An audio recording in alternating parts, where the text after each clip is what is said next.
Hello అండి. Welcome back to our channel ఆరోగ్యం అందం. సొరకాయను ఎవరు ఎందుకు తినకూడదు అనేది ఈ వీడియోలో మనం చూద్దాం. కిడ్నీలో రాళ్ళు ఉన్నవాళ్ళు సొరకాయను తినకూడదు. సొరకాయలో అధిక మొత్తంలో ఆక్సలేట్ ఉంటుంది.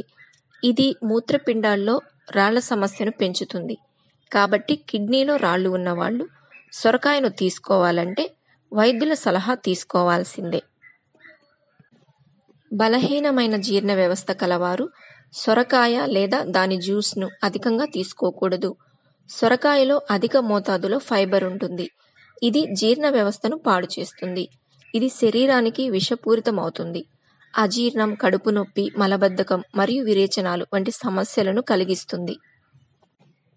జీర్ణకోశ సమస్యలు ఉన్నవారు సొరకాయను ఎక్కువగా తీసుకోవడం వల్ల పేగుల్లో వాపు, పొట్టలో పొరలు, గ్యాస్ట్రిక్ అల్సర్లు మరియు ఆహార పైపులో వాపు వంటి సమస్యలు తలెత్తుతాయి. లో బీపీ ఉన్నవారు సొరకాయకు దూరంగా ఉండాల్సిందే. ఎందుకంటే సొరకాయలో ఉండే మంచి పొటాషియం రక్తపోటును తగ్గించడంలో సహాయపడుతుంది. అలాగే హై బీపీకి మందులు వాడేవారు కూడా దీన్ని తీసుకోకూడదు. అలర్జీ సమస్యలతో బాధపడేవారు సొరకాయను అధికంగా తీసుకోవడం మానేయాలి.